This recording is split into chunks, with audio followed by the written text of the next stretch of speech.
Hello दोस्तों, नमस्कार। MKP adopt channel में आपका बहुत बहुत स्वागत, अभिनंदन। हमारा चैप्टर चल रहा था सॉल्यूशन के अंदर मैंने आपको काफ़ी बातें पहले बता चुका हूँ। आज हम इसी चैप्टर का नया टॉपिक शुरू करने जा रहे हैं जो आपके सामने है, vapour pressure of liquid solution, है ना। लिक्विड सॉल्यूशन जो होते हैं उनका जो वेपर प्रेशर होता है उसके बारे में हम डिटेल से पढ़ने वाले हैं, जिसके अंदर हम राउल्ट लॉ के बारे में पढ़ेंगे, डॉल्टन लॉ के बारे में पढ़ेंगे, है ना। जो भी इम्पोर्टेंट जो भी इसके अंदर जितनी भी बातें हैं उसका हम आराम से धीरे से अध्ययन करेंगे, है ना। तो हम शुरू करते हैं, हमारे टॉपिक के ऊपर आते हैं हम, vapour pressure of liquid solution, है ना। तो शुरू करने से पहले सबसे पहले तो आपका ये जो वेपर प्रेशर है ना, वेपर प्रेशर का मतलब क्या होता है उसके बारे में हमें पढ़ना है ना। तो ध्यान से देखिएगा, vapour pressure is the pressure exerted by the vapour, है ना, of a liquid when it's in equilibrium with its liquid or solid phase। क्या मतलब हुआ इसका? वेपर प्रेशर क्या होता है, ध्यान से देखिएगा। जैसे मान लो ये लिक्विड है ना,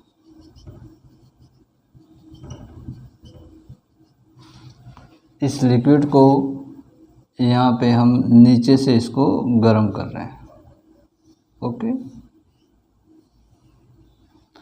गर्म करने पर क्या होगा, यहाँ पर इसकी जो ये फेज़ है, लिक्विड की जो सरफेस है, वहाँ से वेपर के पार्टिकल बाहर आएंगे, है ना, ओके।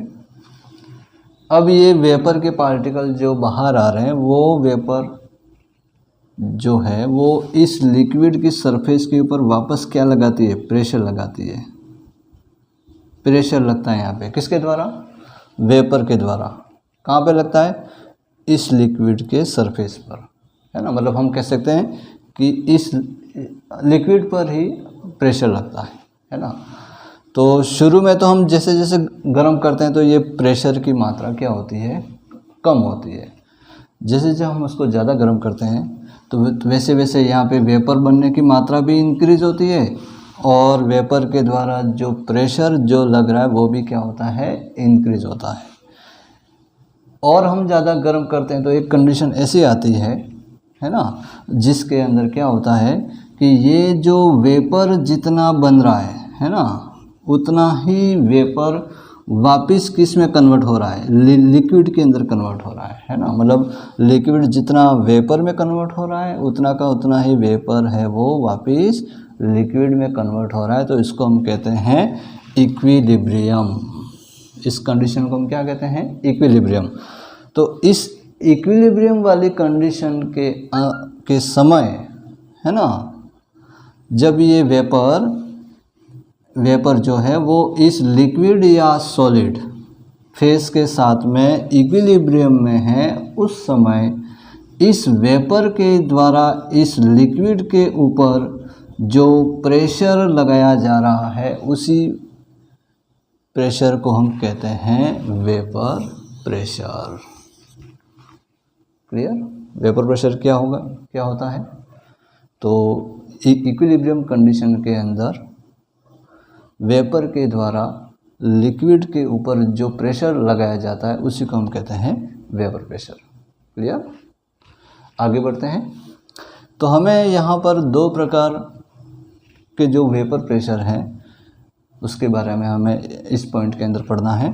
पहला हमारा है vapour pressure of liquid solution. का मतलब क्या होता है कि ऐसे सॉल्यूशन जिसके अंदर सॉल्यूट और सॉल्वेंट दोनों लिक्विड है, मतलब ये दो लिक्विड से मिलकर बना हुआ सॉल्यूशन है ना।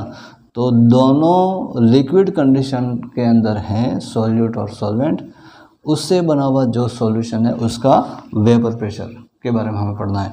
और सेकंड हमें पढ़ना है सॉलिड लिक्विड सॉल्यूशन, मतलब उस सॉल्यूशन के अंदर जो सॉल्यूट हमारा है, सॉल्यूट है ना, जिसको हम घोल रहे हैं वो हमारा सॉलिड है, और जो सॉल्वेंट है वो हमारा क्या है, लिक्विड। उस कंडीशन के अंदर मतलब या उस सॉल्यूशन के अंदर जो वेपर प्रेशर जो होता है उसके बारे में हमें इस वीडियो के अंदर डिटेल से स्टडी करनी है ना। तो आगे हम शुरू करते हैं, vapour pressure of liquid liquid solution. Clear? Yes, शुरू करते हैं। पहला point, vapour pressure of liquid liquid solution. मतलब हमारा जैसे ये कोई सॉल्यूशन है ना, इस सॉल्यूशन के अंदर जो सॉल्वेंट है, सॉल्वेंट भी हमारा क्या है, लिक्विड है, और जो सॉल्यूट इसके अंदर हम घोल रहे हैं है ना, इसके अंदर वो भी हमारा क्या है, लिक्विड है। मतलब ये जो सॉल्यूशन बना हुआ है वो सॉल्यूशन कैसा सॉल्यूशन है, जिसके अंदर सॉल्वेंट और सॉल्यूट दोनों लिक्विड फेस के अंदर है और दोनों आपस में मिले हुए हैं, है ना। उस सॉल्यूशन के वेपर प्रेशर की हमें चर्चा करनी है ना। तो सबसे पहले हम शुरू करते हैं उसके अंदर राउल्ट लॉ। ये बहुत ही इम्पोर्टेंट है, ध्यान से समझना है इसको। According to this law, the partial pressure of each component of the solution is directly proportional to its mole fraction present in solution, है ना। जैसे कि ये दो सॉल्यूशन है ना, सॉल्यूट भी सॉल्यूशन है, मतलब सॉल्यूट भी लिक्विड के अंदर है और सॉल्वेंट भी लिक्विड के अंदर है ना।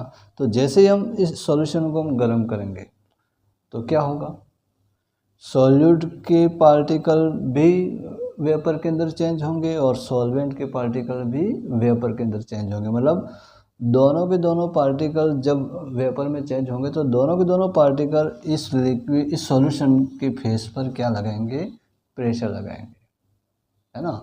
तो जैसे मान लो ये सॉल्यूट है ना, सॉल्यूट के पार्टिकल जो वेपर में चेंज हो रहे हैं है ना, और उनके द्वारा जो प्रेशर जो लगाया जा रहा है ना, पार्शियल प्रेशर है ना, तो उसको हम नाम दे देते हैं P1। सॉल्यूट के पार्टिकल द्वारा जो प्रेशर लगाया जा रहा है उसको, और जो सॉल्वेंट के पार्टिकल के द्वारा जो प्रेशर लगाया जा रहा है ना, तो उसको हम नाम दे देते हैं P2। मतलब P1 और P2 क्या है, तो वो दोनों जो लिक्विड फेस के अंदर सॉल्यूट और सॉल्वेंट जो हैं उन दोनों के द्वारा इस सॉल्यूशन के ऊपर जो लगाया जाने वाला क्या है, पार्शियल प्रेशर। क्लियर? अब आगे ये जो पार्शियल प्रेशर है ना, the partial pressure of each component, मतलब दोनों कंपोनेंट है ना, दो से ज़्यादा भी हो सकता है ना, of the solution is directly proportional. मतलब ये जो दोनों कंपोनेंट के द्वारा जो पार्शियल प्रेशर जो उत्पन्न हो रहा है वो किसके डायरेक्टली प्रोपोर्शनल है, तो वो डायरेक्टली प्रोपोर्शनल है to its mole fraction present in the solution. मतलब वो जो कंपोनेंट इस सॉल्यूशन के अंदर जो कंपोनेंट हैं, सॉल्यूट और सॉल्वेंट दोनों, उन दोनों कंपोनेंट के मोल फ्रैक्शन के क्या है, डायरेक्टली प्रोपोर्शनल है। मतलब जिस कंपोनेंट का मोल फ्रैक्शन ज़्यादा होगा तो उसका पार्शियल प्रेशर भी क्या होगा, ज़्यादा होगा। ओके, तो इसको हम कैसे लिख सकते हैं, तो 10 फॉर कंपोनेंट 1 और 2, मतलब दोनों कंपोनेंट के लिए P1 क्या है, तो वो हमारा सॉल्यूट का पार्शियल प्रेशर, और वो किसके डायरेक्टली प्रोपोर्शनल होगा, तो वो सॉल्यूट का जो मोल फ्रैक्शन है ना, इस सॉल्यूशन के अंदर सॉल्यूट का जो मोल फ्रैक्शन है x1, वो उसके क्या होगा, डायरेक्टली प्रोपोर्शनल होगा। उसी प्रकार जैसे ये P2 है तो P2 is directly proportional x2।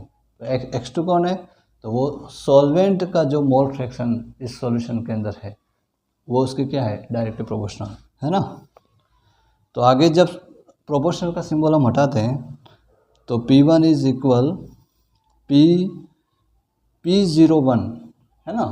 तो इसको हम या तो P01 भी बोल सकते हैं या P01 भी बोल सकते हैं ना, दोनों में कोई चेंज नहीं है ना, वो अपने अपने बोलने का तरीका है। यस, तो P01 x1 क्लियर, और इधर P2 is equal P02 x2 है ना। तो अब यहाँ पे ये P10 या P02 ये दोनों क्या हैं, तो P01 क्या है, तो P01 is the vapour pressure of pure component 1 है ना।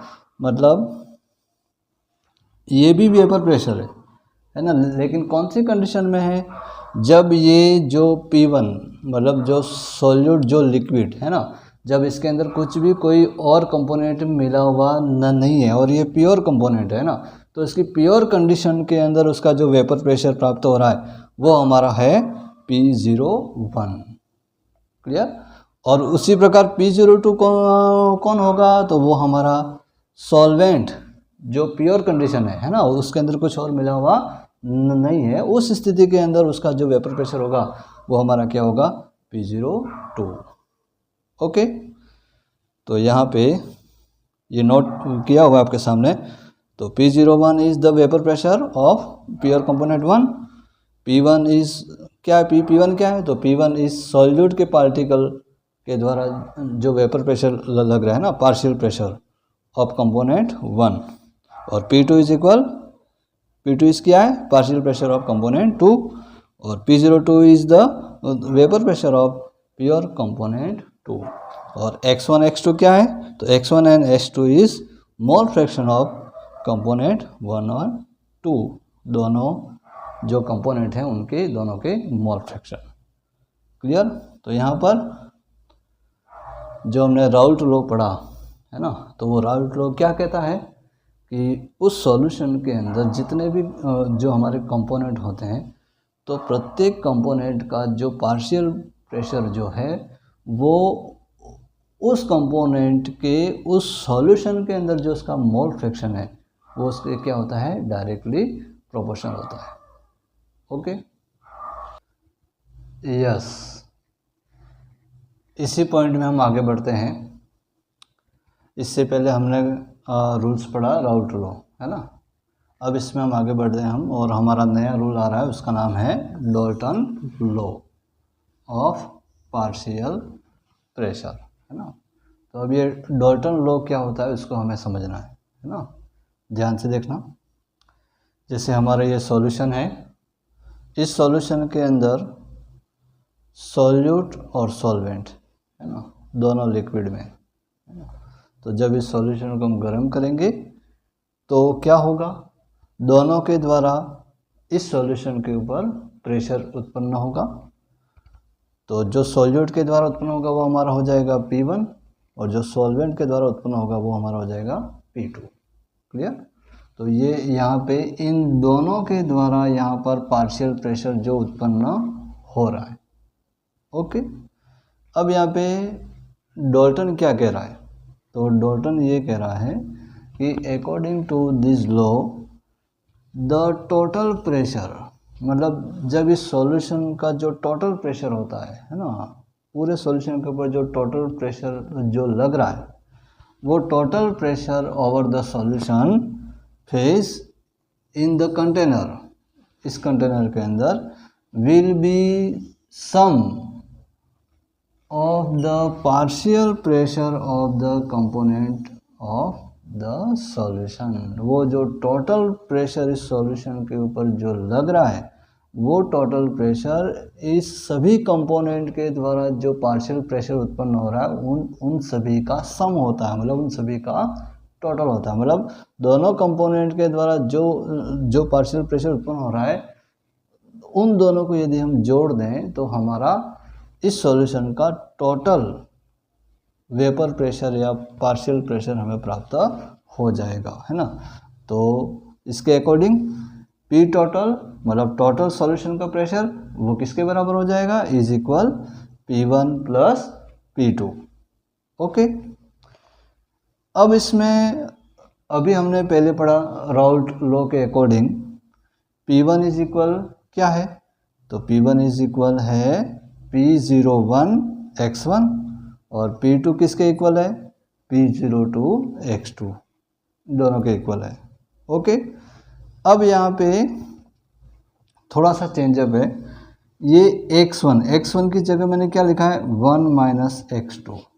अब ये कहाँ से आया, तो जब हमने मोल फ्रैक्शन वाला जो कॉन्सेप्ट पढ़ा था है ना, तो उसमें जैसे मैंने आपको बताया था, जैसे मान लो ये दो कंपोनेंट है ना, तो जिसमें ये इसका मोल फ्रैक्शन है x1 और इसका जो मोल फ्रैक्शन क्या है x2, तो उस सॉल्यूशन के अंदर जितने भी कंपोनेंट होते हैं उन सभी कंपोनेंट का टोटल मोल फ्रैक्शन, तो टोटल मोल फ्रैक्शन क्या होगा x1 plus x2 is equal 1। सभी कंपोनेंट का जो मोल फ्रैक्शन का जो टोटल होता है उसकी वैल्यू हमें कितनी प्राप्त होती है, 1 प्राप्त होती है। ये उस समय पढ़ा था मोल फ्रैक्शन जब हमने पढ़ा था, है ना।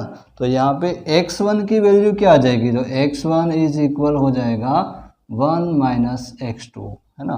तो यहाँ पे ये x1 इज इक्वल क्या हो गया 1 माइनस x2, है ना, प्लस ये तो जैसा है उसको वैसे ही रहने दिया।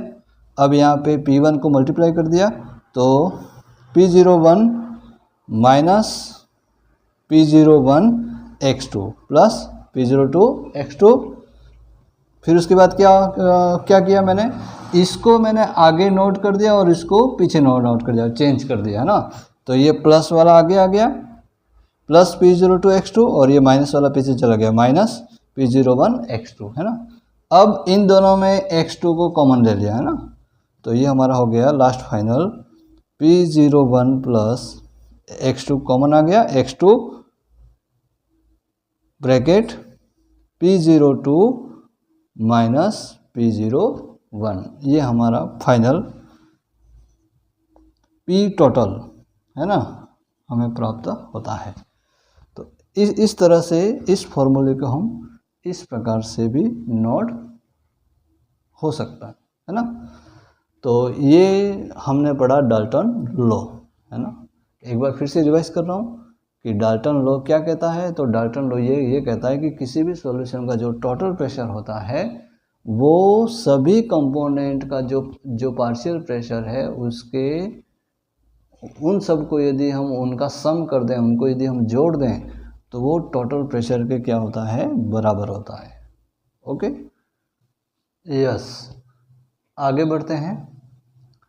हमारा दूसरे नंबर वाला वेपर प्रेशर, है ना, जिसके अंदर जो सॉल्यूशन है वो किससे बना हुआ है, सॉलिड और लिक्विड, है ना। उससे पहले हमने कौन सा पढ़ा था, ऐसा सॉल्यूशन जिसमें सॉल्वेंट और सॉल्यूट दोनों क्या थे, लिक्विड कंडीशन के अंदर थे। अब यहाँ पे जो सॉल्यूशन है वो कैसा है, जिसमें सॉल्यूट हमारा है सॉलिड और जो सॉल्वेंट हमारा क्या है, लिक्विड, मतलब सॉलिड लिक्विड सॉल्यूशन का जो वेपर प्रेशर है ना क्या होता है उसके बारे में हमें पढ़ना है ना।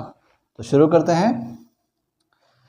तो जैसे यहाँ पे ये सॉल्यूशन है ना, अब इस सॉल्यूशन के अंदर जो सॉल्यूट पार्टिकल जो है वो क्या है, सॉलिड है, और जो सॉल्वेंट है वो कौन है, लिक्विड है। तो हम जैसे इसको गर्म करेंगे तो यहाँ पे केवल और केवल सॉल्वेंट के पार्टिकल ही वेपर के अंदर चेंज होंगे।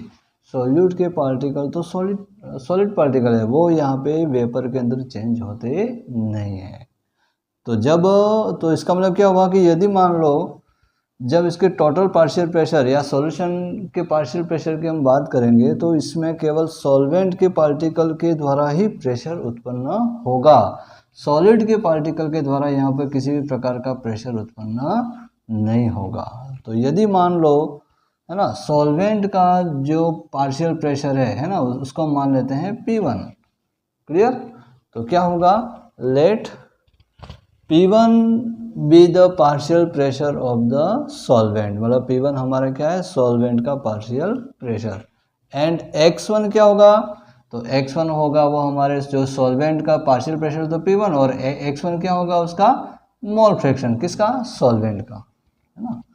And x1 be its mole fraction, then according तो राउल्ट लॉ के अकॉर्डिंग इसका पूरे सॉल्यूशन का जो पार्शियल प्रेशर है वो क्या होगा, तो वो हो जाएगा हमारा जो सॉल्वेंट के द्वारा जो पार्शियल प्रेशर उत्पन्न हो रहा है ना, P1 है वो किसके डायरेक्टली प्रोपोर्शनल होगा राउल्ट लॉ के अकॉर्डिंग, तो P1 है वो उसी के मोल फ्रैक्शन के क्या होगा, डायरेक्टली प्रोपोर्शनल होगा, है ना।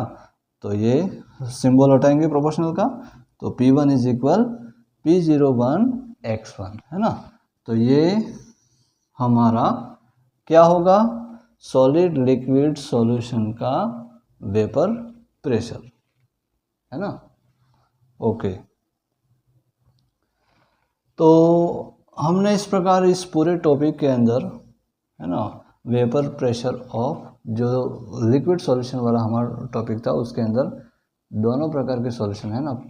पहला तो हमारा था लिक्विड सॉल्यूशन और सेकंड हमारा था ये सॉलिड लिक्विड सॉल्यूशन। दोनों के अंदर जो वेपर प्रेशर होता है ना, उसके बारे में हमने डिटेल से इस वीडियो के अंदर हमने पढ़ा, है ना। वीडियो अच्छा लगा हो तो आप कमेंट करके ज़रूर बताएं और साथ में शेयर, लाइक और सब्सक्राइब ज़रूर करें, है ना। धन्यवाद।